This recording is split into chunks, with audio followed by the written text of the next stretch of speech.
Okay, hi everybody. My name is Reed Barbier. I'm an American University student and I'm a graduate intern at the Center for Security, Innovation, and New Technology. We're really excited to have our first virtual event with some really wonderful panelists. We have cybersecurity experts across the field.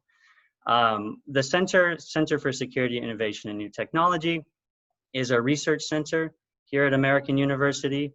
We focus on the intersection between national security and emerging technologies. And we've done a lot of research on things like cyber war, which we're talking about today, artificial intelligence, and many others. But I want to introduce our panelists, and I'm going to start with Dr. Diana Burley. Dr. Diana Burley is the Vice Provost of Research at American University.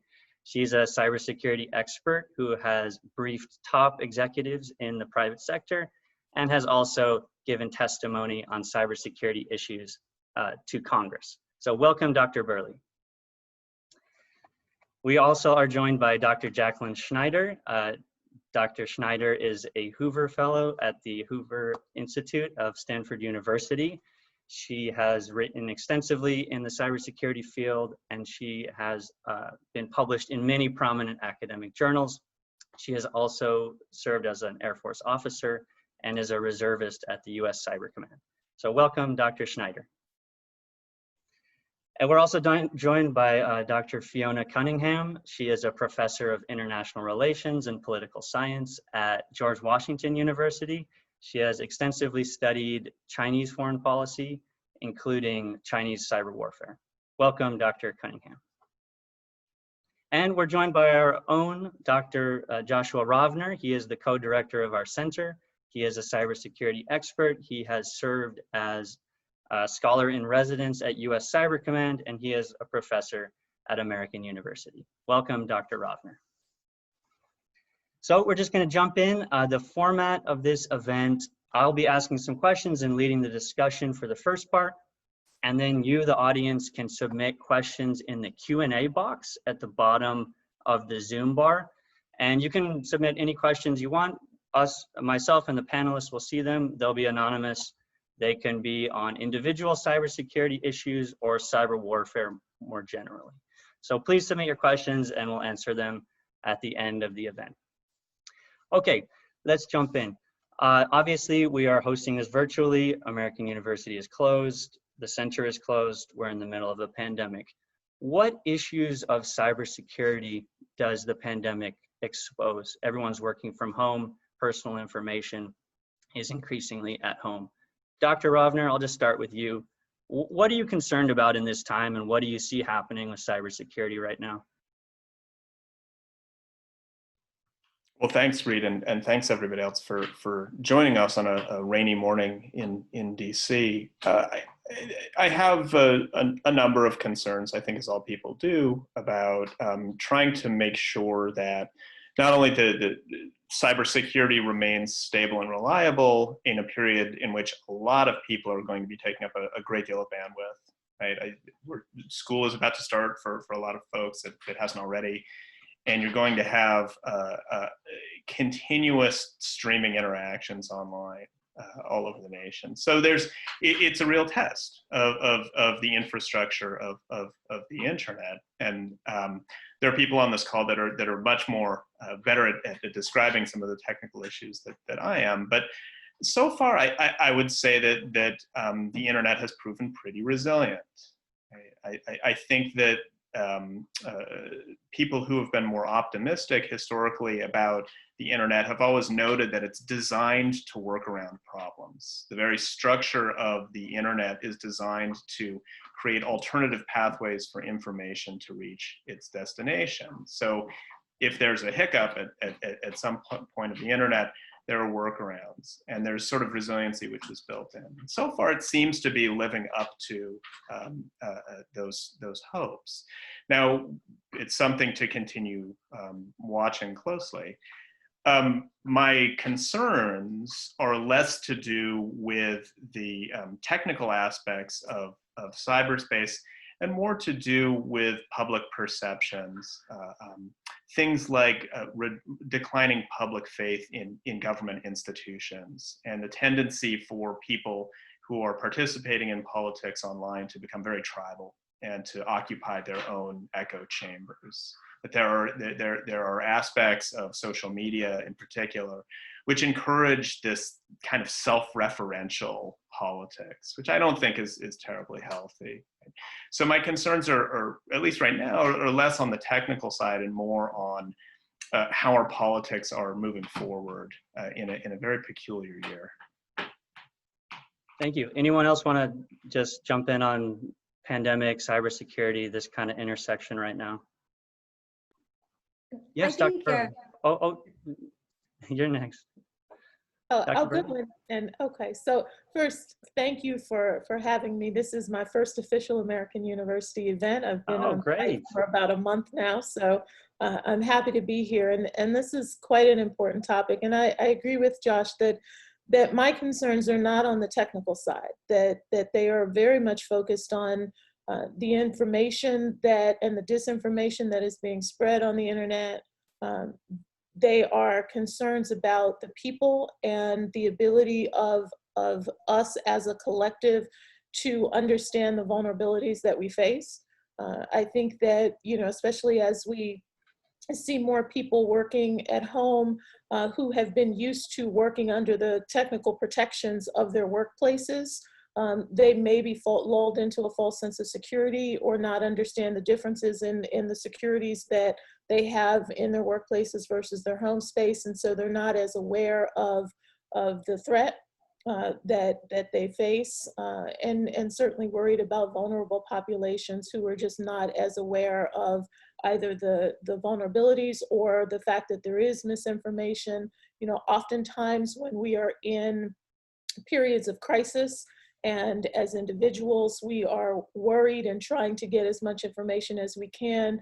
We're not as vigilant in doing some of the things that we know we need to do in order to keep ourselves safe. And so my concerns about how we are all navigating the virtual space at this point, very much squarely reside in our individual ability to assess the real threat that exists and the vulnerabilities that we face in that environment. Dr. Schneider? Yeah, I would echo exactly what Josh and Diana were saying about misinformation and how that us living on our digital kind of media amplifies the opportunity for misinformation. But I also think that the dependencies created by being completely resilient on the internet for the vast majority of what we do right now has created kind of an interesting kind of scenario for criminals, cyber criminals, right? So we've seen an increase in ransomware attacks, and some of that's because there are more people who are working from home, so it's more vulnerable. But a lot of that is because companies that maybe wouldn't have paid it in the past now have a real feeling like, oh shoot, I have no other option. There was, for example, a hack of a kind of local judiciary organization. And normally the judiciary, all of the documentation, all the things you need to do to sue people in district court, that's paper copy as well, right? So you have these kind of backups. So if somebody attacked that, they wouldn't necessarily pay. But now you're in a situation where everything grinds to a halt if you have even an unsophisticated ransomware attack. And so I think that what our dependency on these systems have done is actually kind of opened up more opportunities for criminals to manipulate people who are much more dependent on access to the internet for all sorts of kind of normal day-to-day activities.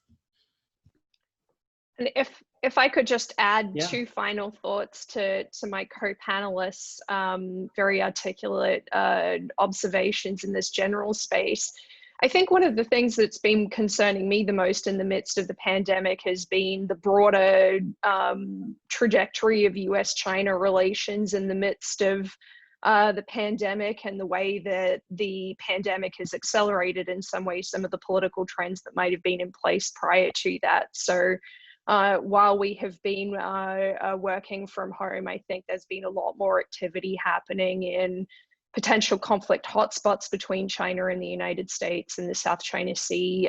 For example, the shape of China's disinformation campaigns and online engagement has changed the way that the technology relationship between the two countries is I guess disentangling too, I think has proven some really interesting things. So there's sort of not specific cyber concerns, but the way that the pandemic, I think, has borne on cyber security issues and international relations more broadly. But a second, I guess, related concern that I have had is that certain activities or political activities that we engage in as a society can move online, and some of them are distorted when they move online. And I think one clear one has been protest. And so I think it's interesting to sort of compare the way that, for example, Hong Kong's protest movement versus the Black Lives Matter movement within the United States have been able to sort of move in a more online environment within a pandemic, and the way that that movement online, I think, has increased perhaps the power of governments who are willing to stifle protests to be able to do so in ways that are more difficult when people can be out on the streets and feel like they can do so safely. Thank you. So many of you mentioned disinformation, mistrust in institutions. Of course, we're in the middle of an election as well, not just a pandemic. What are we seeing so far in terms of the 2020 election, in terms of foreign interference in our election, attempts to spread misinformation? There have been reports of some countries already interested in interfering. What do we know so far? Anyone can jump in here.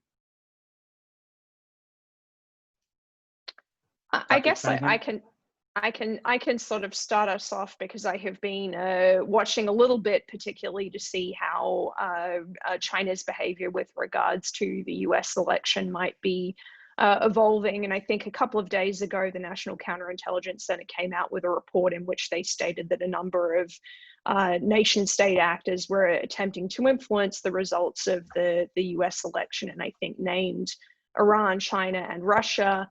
But suggested that Russia was actively involved in attempting to sway public opinion towards voting for President Trump, and while on the other hand, China had a preference for the Biden campaign to win, but was not involved in this sort of disinformation campaigns in the same manner as the Russians. And so I thought this was particularly interesting as a judgment, because I had watched a little bit how Chinese actors had reacted to the 2016 US election interference by the Russians, and had actually disliked the fact that this had happened as sort of a setting a precedent for intervening in the international affairs of other countries, and sort of worried about how a similar campaign might play out in Chinese politics, even though they don't have elections. So I think it's curious that they haven't moved in the online space the same way as the Russians, but are pursuing perhaps an interest in a certain candidate in a more traditional manner, if you like. But I think the rules are a little bit different when it comes to foreign citizens who may be of Chinese descent, who I think have been subject perhaps to more concerted online influence campaigns, which might be part of the reason why the administration has moved to block WeChat. That's just my speculation, but that's what I think we've seen so far in that space. Anyone else? Sure. Dr. Robner? A couple of comments on this. I think it's important to distinguish election interference versus election influence. Mm-hmm. And there is a real and meaningful difference between a foreign power trying to physically manipulate the vote and getting into voting machines, getting into voter rolls, versus pumping noise into our social media in order to try to sway political debates. And the US government has tried to deal with both problems in different ways. It's been investing a great deal of time, very contentiously, in trying to fund more election security efforts and get states ready for November. At the same time, there have been examples of the government trying to block influence campaigns, or at least try to mediate foreign influence efforts. And Fiona mentioned that the National Counterintelligence Director released a report on this last week, discussing Russian efforts and Chinese efforts and so forth. Now, Reed mentioned that I spent a couple of years at Cyber Command, and these are my views. The normal caveat applies. I don't speak for the command or for NSA or for anybody else. But I'm a little uncomfortable with the intelligence community making public statements about foreign political efforts. Okay? I'm a little uncomfortable, and I think that we should have a broader conversation about whether we want secret intelligence agencies to be drawn into domestic politics, especially in an election year. Okay? This is a long-standing problem in democracies, which try to keep their foreign intelligence agencies separate from domestic politics, but sometimes fail, and fail with bad results. So while I certainly understand the desire to have the government speak about foreign electioneering and foreign influence efforts, I think we have to think about some of the unintended consequences of that. Right? Do we really want the intelligence community to be commenting about what foreign country prefers what candidate in the upcoming election? Right? That could end badly for everybody involved. Okay, well, Dr. Rovner mentioned the US Cyber Command. I just want to focus on that for a second. It's probably the most visible US response to cybersecurity. Dr. Schneider, I know you spent some time there as well. Can you explain what their mission is and how they've gone about trying to improve US cybersecurity? Yeah, and I want to throw out the caveats that everything I'm saying here is in a civilian capacity. So none of it should be taken as representing the US Cyber Command. So Cyber Command, I think sometimes when people talk about cyber, they, especially US cyber, they use Cyber Command as the proxy for kind of what DoD cyber is doing. But I want to highlight that Cyber Command is actually kind of one piece of the overarching kind of DoD cyber picture. We talk about Cyber Command a lot because that's the headquarters. And so as the headquarters, Cyber Command has a primary role in building out doctrine, in thinking about strategy, in kind of creating the overarching way in which US cyber operates. But the vast majority of cyber professionals in the DoD are actually farmed out to the services. So the Air Force, the Navy, the Marines, the Army, and they have very different mission sets. And those mission sets are usually aligned very closely with what that service's core identity is, right? So if you're doing cybersecurity with the Air Force, chances are you're thinking about the way in which cyber operations affect the air or space battle, right? So you're thinking about offensive type of capabilities that align very closely with the type of offensive capabilities you would use to take down IADs, for example. And the Army is more interested in cyber as it affects the kind of organic Army unit, whether that's an infantry unit or a cavalry unit. And you can imagine Navy is about the way cyber affects the way ships operate. So the vast majority of cyber capability in the US military is actually thinking about how it works in conflict and how it works in different domains. Now, what is a little bit unique about US Cyber Command, and actually it's unique when you look at it compared to the vast majority of kind of combatant commands, is that Cyber Command actually has a resident warfighting capability. This is actually strange for a COCOM to own a warfighting capability. And that's the Cyber National Mission Forces.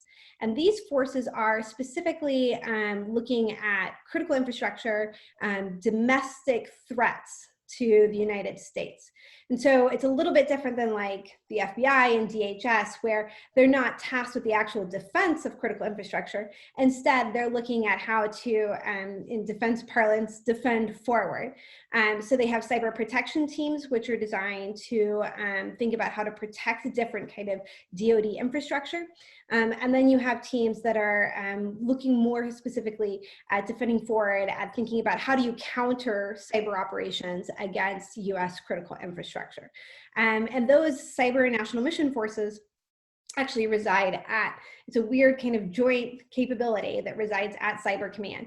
And one of our recommendations from the Cyberspace Solarium Commission, where I worked as one of the senior advisors on that, was actually to think about expanding the Cyber National Mission Forces and increase the amount of resources, authorities, and manpower that we put towards using the DoD to defend forward against threats against critical infrastructure.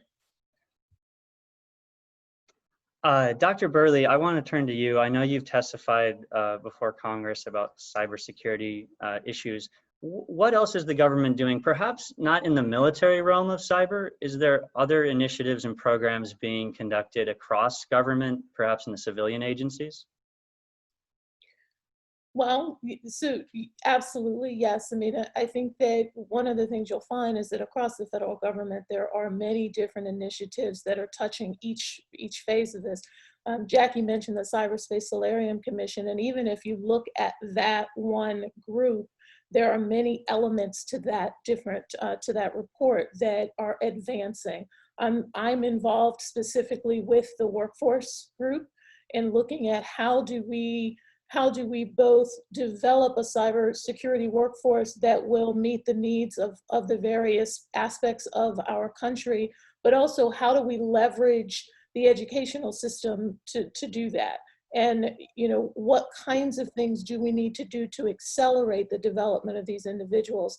And within that, specifically looking at things surrounding critical infrastructure, there are quite a number of different activities related to what do we need to do in order to shore up the various critical infrastructures that exist, and whether that is the workforce, whether that is policy, recognizing that the vast majority of critical infrastructure sits within the private sector. But we certainly have to think about that relationship between the private sector and the federal government in that case. What kinds of strategies and policies do we need to put into place? So there are a number of different initiatives that are moving forward, and even in a time that is as divisive as it is, we have to continue to do this work because it is so vital, and it underpins everything that we do. Okay, before we move on totally from the election, we already got a couple questions. I just want to touch on it. I just want to hear from all the panelists. Do you think the US is better prepared in 2020 to defend itself against foreign influence campaigns than it was in 2016? And why do you think yes or no? I'll take a stab. I think the US government, the government, the federal agencies are more aware. They're thinking about it, they're organized for it, they've built task forces. And I think that's a big difference from 2016. And I think that a lot of these agencies would actually take a lot of credit for 2018 and a seeming decrease in the amount of foreign influence in the elections. I think as a population, we are much less. We're almost hyper aware of influence in a way where people can't trust anything. And so I think there is a tendency right now to revert to kind of what you already believe. And I think there's some really great work by people like Kate Starbird, who's trying to kind of look at the difference between domestic antipathies and foreign influence. And at this point, it's really hard to break out what's happening online is domestic and what is foreign actors. I mean, part of why foreign actors were so successful in 2016 election is they took known divisions and fissures in our society and heightened and amplified them. I don't think that has changed. In fact, I think the pandemic has exacerbated these fissures. And so I think in that sense, from a domestic point of view, we are actually less prepared for this election than we were in 2016. If I could just add to that, I agree with everything that Jackie says. I think there's a danger in attributing all of our domestic issues to foreign mischief. Right? That if every time there's a nasty political fight, we scream, oh no, it's the Russians, we're essentially doing the work of foreign mischief makers for them. And that's not healthy at all. And I don't mean to downplay the political divisions, the loss of faith in institutions. I think these are serious issues. But I think over the long term, getting to the heart of these is a domestic problem. This is not something for the Department of Defense to solve. This is a generational effort to educate young people in how to be good skeptics, how to read the newspaper, or how to be online without just buying the first thing that you agree with. Right? There's no simple sort of policy fix that will protect us from our own political fights. This is a much deeper issue, and it's not something that we can simply throw a shield up around the internet and say, okay, we're safe now. Dr. Cunningham or Dr. Burley, what do you see happening? I mean, I will defer very much to my fellow panelists in evaluating this from a US perspective, and just offer sort of two quick observations. The first is that I think one of the best ways to combat particularly propaganda, some of the research has shown, is actually knowing that it is propaganda. So in many ways, the awareness that there is this attempt to influence things does, I think, heighten people's attunement to the fact that not all of the information they're receiving should be believable. But then you have the next problem that Dr. Rovner and Dr. Schneider pointed out, that that can also lead you to discard what are legitimate perspectives in a political debate and legitimate truths. So finding the needle as an individual, I think, is an ongoing and tricky challenge. The second thing, though, I'd point out is that most threat actors online and most propaganda and disinformation actors, you know, they are mice, and they will change their patterns and approaches over and over again as you know, the United States set of institutions and individuals attempts to be the cat to chase them. So I think the nature of the threat is going to adapt along with the countermeasures against it. So it's difficult to say whether one is better prepared now than a number of years ago, because the tactics are going to change as well. I would just add 2 points, and that is building on what my colleagues have said, is this idea of where is the tipping point of awareness. We spend so much time trying to raise awareness of the threat, of vulnerabilities, of the environment, that we get to this idea of where does that tipping point happen, where we are so hyper aware that we are actually doing more harm to our situation than good. And then the second is a question, and that is, who is the arbiter of truth?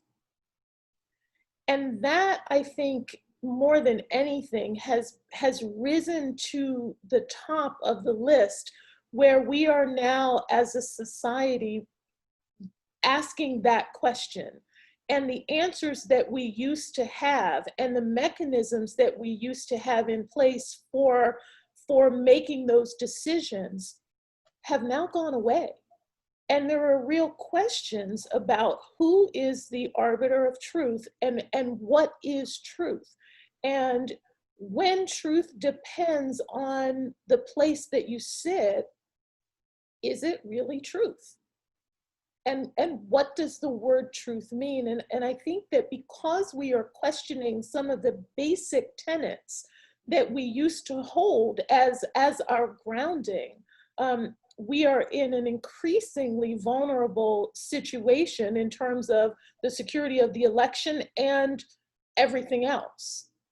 There has to be something that we can hold on to as a collective, as a society, and that is eroding before our eyes.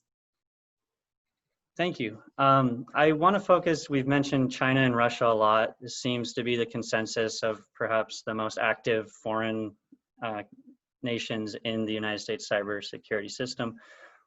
Dr. Cunningham, I know you've studied China a lot and Chinese foreign policy. What is the Chinese approach to cyber warfare and cyber intrusion or interference? What are they seeking to achieve? It's kind of a big question. Yeah, it's a very large question, and I will say that my studies have focused more on what they're planning to do in the conflict space, and specifically what the military is planning to do in the conflict space, because research questions unfortunately have to be tractable, even if I would much be happier to have understood what China is doing in the broader cyber ether, which involves many other components as well. But I would add that what China, or how China has been thinking about the role of cyber capabilities within its broader military strategy, I think is really couched in a strategic problem that China has had for a number of years, that it's focused on since arguably the end of the Cold War, but particularly after the 1995-96 Taiwan Straits crisis, which is, how do you stop Taiwan from becoming a more independent country if you have to use force, and they're likely to be supported by the United States in those efforts? And as China, you are a conventionally weaker actor. So you can't necessarily gain a military victory in this sort of problem set. And I think this has really been the kind of grounding strategic problem for the Chinese military and their modernization over the years. And obviously they've made leaps and bounds in terms of their broader army, navy, air force, etc., that general purpose conventional forces.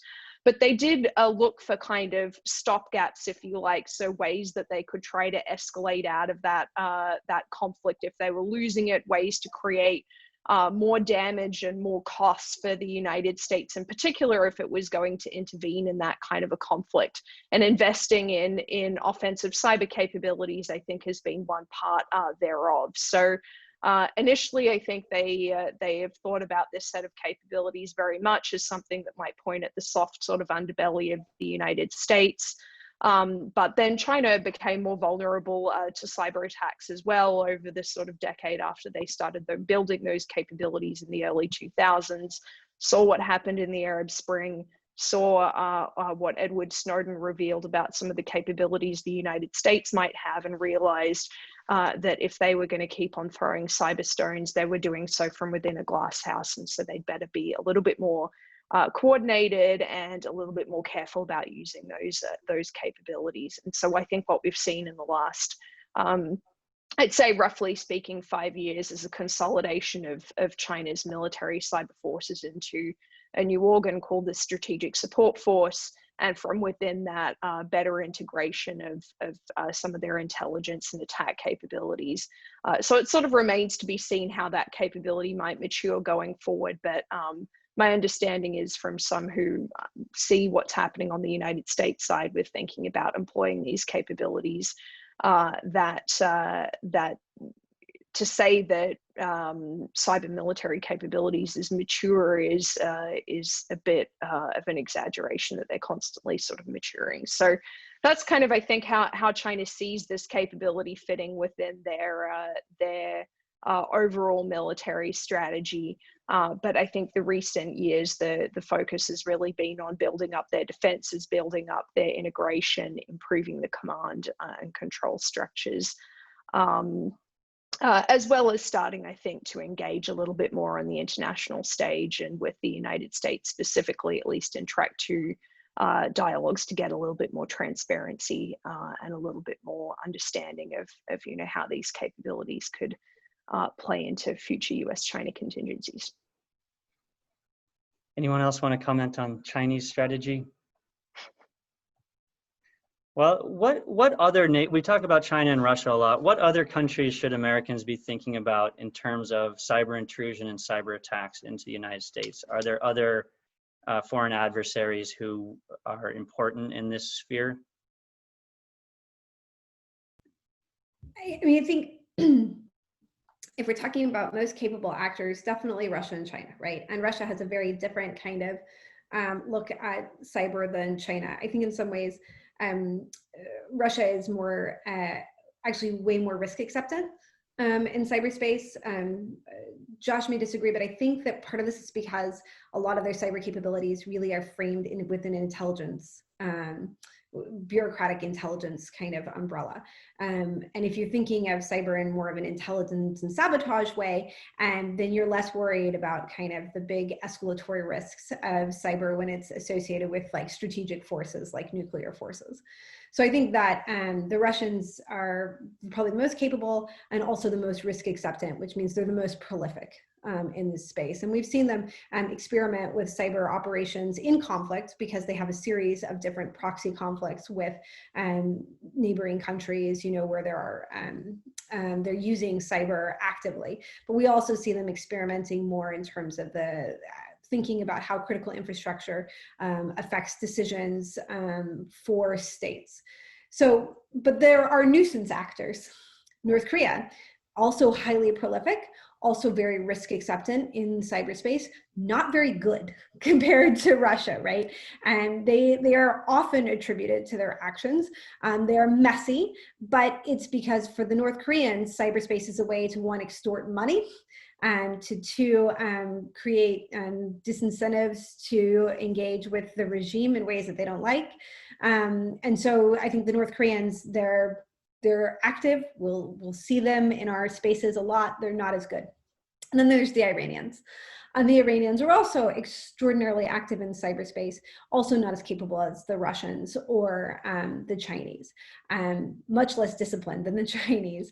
And so the Iranians have been trying to get into, you know, US banking, US dams, US critical infrastructure for a long time, not with a huge amount of success. So, I mean, you do see reports of the Iranians, but they're never with significant success. So we can expect that people like the Iranians and people like the North Koreans will continue to be active, but not to the sort of effect that you could get from a big actor like Russia, or what you would get from China, which I would completely agree with Fiona. They're very different kind of in cyberspace than the Russians. Dr. Rovner, do you want to follow up on that? Sure. No, I actually agree with all of that and with the characterization of Russia as well. But one thing that I will add to this is that when we think of, well, who's the next state to attack us? I think that's kind of the wrong framework for understanding what's going on in cyberspace. It's a military analogy for what's not really a military fight. This is an intelligence contest. Right? And Russia and the United States and China, Iran, North Korea, and others are competing for information. It's not a test of military power. It's not a test of prosperity. It's not a test of diplomacy. The coin of the realm is information, and everybody's competing to collect it and to protect their information, and occasionally to corrupt it. Right. So when you see states trying to mess with one another's information base, that's a kind of intelligence operation. Right? The funny thing about intelligence contests, though, is that they're not cut and dry. They're open-ended, they're ambiguous, they're really hard to know who's winning or losing at any given point. And to participate in a long-term intelligence contest, like the one we're in now, requires a lot of toleration for ambiguity. Again, you're not going to have a moment in which you can say, we have won, we have solved this problem, we have defeated this threat in military terms, because that's just not what's going on in cyberspace today. Okay. Dr. Burley, I wanted to follow up on something you mentioned earlier. You mentioned this kind of disconnect between the private sector and the government in terms of cybersecurity, how this is kind of a gap in a lot of cybersecurity systems. Could you just go into that problem and talk about that a bit and the importance of that? Well, it's not that there's a disconnect, it's just that there are differences. And so, you know, one of the challenges is that how do you share information within the government and from the government to the private sector, and how do you convince companies to share their information back to the government, right? And so there are a lot of challenges in that sharing both ways, but there are solutions to that. And so there are several information sharing centers, ISACs, that have been stood up in different sectors, in the finance sector, in the healthcare sector, et cetera, that are designed to facilitate the sharing of information back and forth. Because companies want to make sure that they are getting the information that they need, but they also want to make sure that any information they share is not going to damage their brand, is not going to damage their business. And so how do we create these types of safe spaces for the sharing of information such that we can collectively move forward in a way that achieves the objectives of all parties? So, you know, it's getting better. That type of sharing continues to get better. And I think as we continue to move forward, and, you know, we're seeing at the senior levels in the government and in private sector, people are moving back and forth. And so that's good because that creates another level of trust and allows for the sharing of information. So, you know, to me, it's not a question of a discrepancy or a gap. It's just a matter of recognizing that there are differences and that there need to be the right types of trusted environments and protocols in place to facilitate that sharing of information. I see. Thank you. We're going to move on to the next question. I'm going to ask this to you, Dr. Cunningham. There's a consistent problem, and everyone can probably answer this. I know you've all researched this problem. The problem of attribution. It's very hard to track down the origin and location of cyber attacks. Can you just describe the scope of this problem, and what do experts in the field, how do they respond to that problem? Yeah, I mean, I think explaining the scope of the problem is one that probably most of us are somewhat familiar with, which is that you can do a lot of things online without revealing truly your identity. And you can also take some active steps to mask your identity, whether it's, you know, routing your traffic using a VPN, etc. So anonymity is a feature of the online environment. And that is something that threat actors, whether they're nation states, whether they are individuals, whether they're criminal networks, can exploit to make it more difficult to know who's attacking you, who is you know, stealing your personal information, who is watching you, all of those sorts of issues. So I think it's a pervasive problem online. And the difficulty then comes with how do you hold people responsible for harms that they perpetrate online, or if you were attacked, how do you know who to attack against? So I think they're kind of the broad sort of buckets: responsibility, and also just prevention, I guess, is the third sort of aspect of the problem. How do you stop it if you don't know where it's coming from? How do you hold someone responsible for what they've done? And how do you punish somebody, I guess, or take appropriate measures if you have been attacked.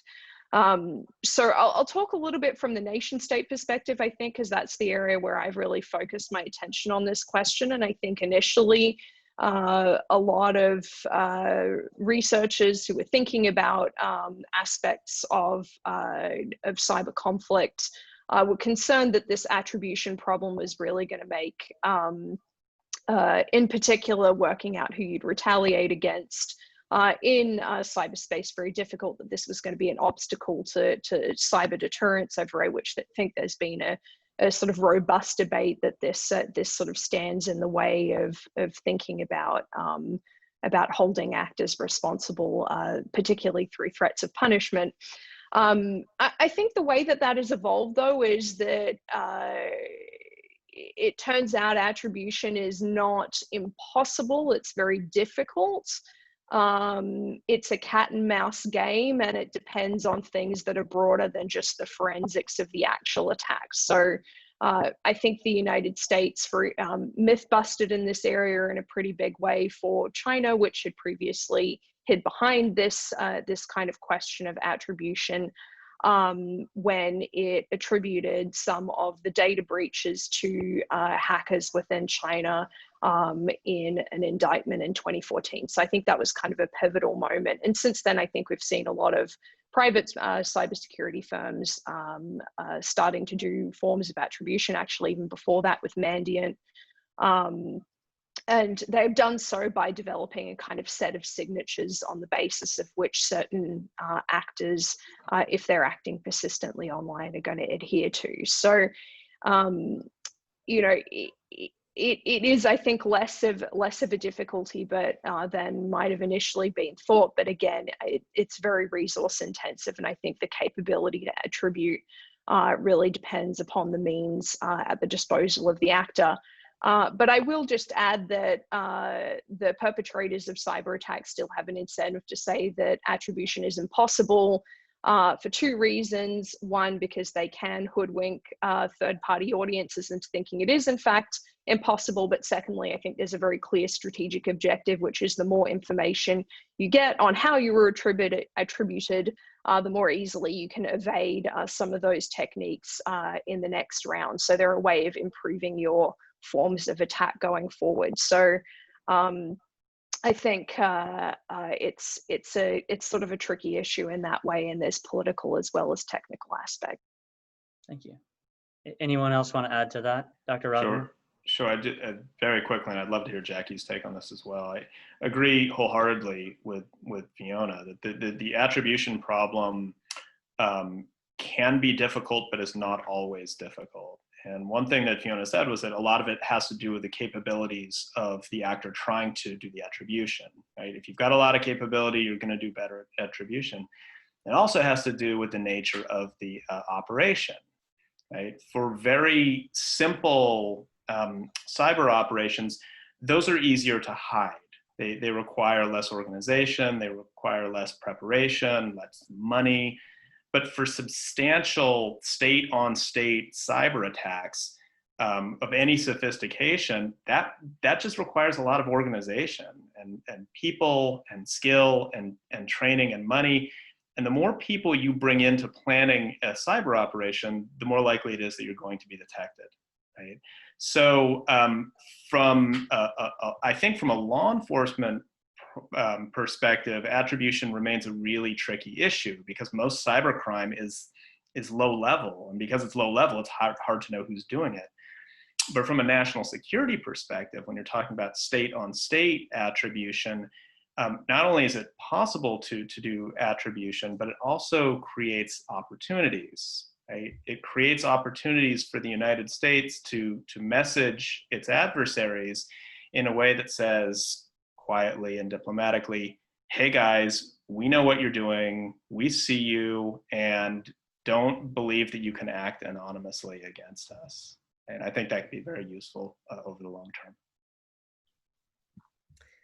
Yeah, I think there's a really good article by Tom Ridd and Ben Buchanan about attribution. And the first line is, attribution is what states make of it. And I think that is absolutely true. And what's interesting is in running these games over the last, 5 years, the interesting thing to me has been how my players have constructed ambiguity about attribution in order to incentivize themselves to act in ways that they already want to act. So there have been some games where we give people attribution, right? You know who did this attack. And yet players who don't want to retaliate to the attack will say, well, we sent it back to forensics. We're going to wait on it. And so the uncertainty about attribution actually gives states the space to back down. I don't want to retaliate. I can talk about the uncertainty here. And that allows me space to bargain and to back down. But on the other side, there's this strange cognitive dissonance where actually the states who are thinking about conducting cyber attacks, and most of my players are Americans, my American players, they also think that all of their attacks are going to be attributed. So they choose to restrain often their most kind of offensive cyber operations in the games because they're worried about attribution. So it's this kind of odd dissonance where, at least in my games, it creates this incentive for both restraint when you're responding to adversary cyber attacks and restraint in conducting cyber attacks themselves. So, I think in the end, a lot of this conversation about attribution comes back to what do states and individuals really want to do about cyber? And then the way they construct the challenges and the opportunities of attribution actually align with what their core strategy already was.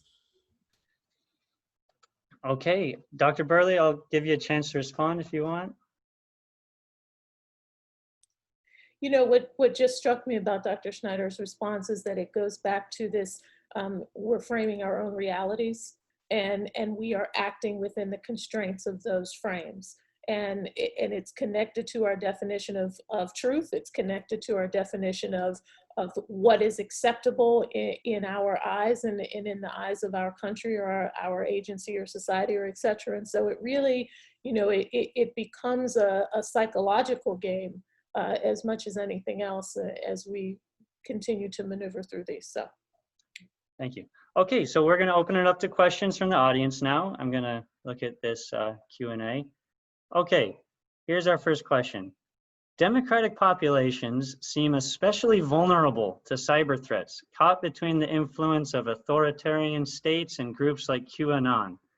Going forward, what specific policy solutions would you suggest? Anyone can answer this. Well, I think Dr. the Schneider. US has a responsibility to think about the US federal government needs to be more active in its policy work with social media. I would say prior to the pandemic, Facebook, Twitter, Reddit, these social media companies were really almost, I mean, literally, they'd go to Congress and be like, yes, please regulate us. Like, federal government, tell us how we regulate the truth on our social media platforms. And the federal government was like, you guys figure it out. You need to be responsible. And then I think especially Facebook really didn't want to do that, right? And then the pandemic happened. And now instead of arbitrating political truths that affect elections, which important but maybe not existential, now these social media companies are in a situation where they are arbitrating truths about health. And that, I think, changed everything. And so you see Twitter and Facebook taking more active roles in the arbitration of truth on their social media platforms. Now, that came with a significant pushback from people who said, hey, like, that's not your role. You shouldn't be doing that. And I think this is an area where the federal government really lost out. They had the opportunity to make really good policy, to think about how we arbitrate truth on these media platforms, and we punted. And now we have a series of policies that are being experimented with on the social media platforms. And maybe that ends up being the right thing because, look, our federal government is a bit of a mess right now, and we're having trouble doing kind of basic things, basic needs for individuals. But I think that that is something that we need to have, and maybe this is something where we really need to learn from Europe and how Europe is thinking about the arbitration of digital information. But I think it's going to come down, there needs to be better federal policy about that. Thank you. I'm going to move on just because we have some questions. Okay, this is our next question. This is off the subject question. I'm going to have an associate degree in cybersecurity in a year. I'm trying to figure out a direction to head, more education or find a job. But cybersecurity is such a vast area. Where can I go to get an idea of a breakdown of jobs? So very quickly, I can tell you, if you go to the NICE National Initiative for Cybersecurity Education website, it's out of the National Institutes of Standards and Technology. They have a cybersecurity workforce framework that lists all of the different jobs, categorizes them in different areas, and also lays out knowledge, skills, and abilities that associate with each of those jobs. Oh, great.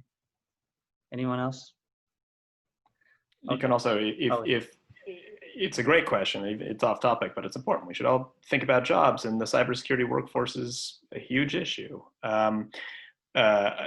Seconding Dr. Burley's comment on going to NICE, it's really useful. Also, keep your eyes open for jobs fairs. So DHS, US Cyber Command will have jobs fairs. They will go to your community or do it virtually these days. Say, we're looking for talent. We're looking for civilian talent, and if you have that degree and if you've got a good skill set, they will definitely talk to you. So keep your eyes open on their websites as well. I have, if I can, just one final note within this, which is that in the security policy studies program at the George Washington University where I teach, I know that our newsletter frequently has a lot of cybersecurity positions for contractors, for the government, and for the private sector, all listed within there, looking for people with that kind of a skill set. So the jobs are out there. Depending upon where you're getting your degree, I'm not sure how, which kind of lists you have access to in that place, but schools can also be a terrific aggregator of these kinds of opportunities on behalf of the students. Thank you. Okay, is there a possibility that cyber attacks could affect power stations or electrical grids in the US?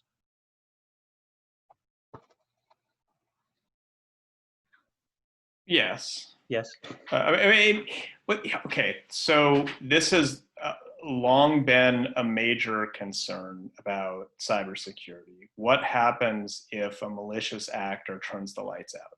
What happens if, especially a foreign state, is able to disrupt or disable critical infrastructure? It can be power, it can be water, it can be all sorts of different kinds of infrastructure that society needs. In theory, the answer is yes. Any system which relies on transmission of data can be interrupted by data attacks, right? And we have some examples of this happening in Ukraine over the last few years, which some people, excuse me, view as a cautionary tale about what might happen here.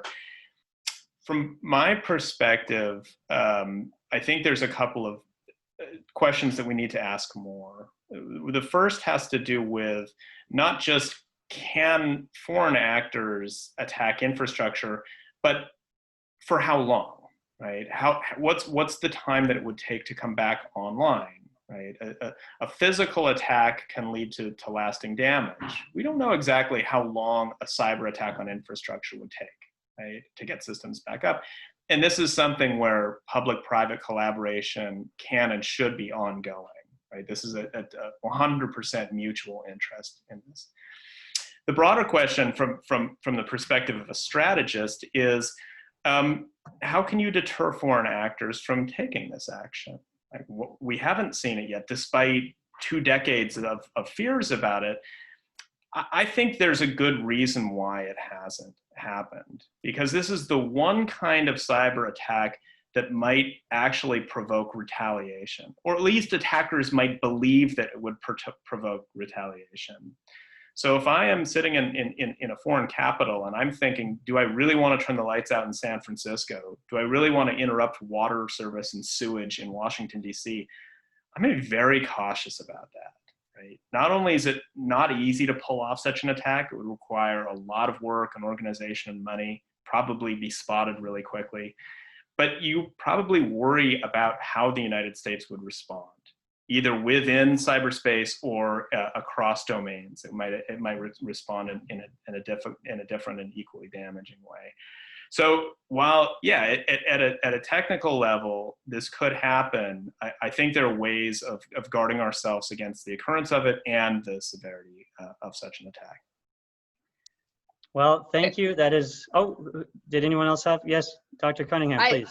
I just wanted to add very quickly onto Josh's question. I think an important policy question that we need to think about is whether or not responding in a non-equivalent manner, but a much more escalatory manner, is a useful way of responding to this kind of threat. And just to throw out there that there's some ambiguity in the US's 2018 nuclear posture review as to whether nuclear attacks might be on the table for that kind of attack. And that's a question that's being debated, I think, within the nuclear community as to whether or not that is a good, appropriate, and credible threat to be making, but one that I think is worthwhile discussing and debating. Okay, well, that actually finishes our time. And I really want to thank all of our panelists. It was a wonderful conversation. Thank you for joining us. And thank you to the audience. I hope you stay tuned for future virtual events from CSINT. And thank you for joining. Thanks, everybody.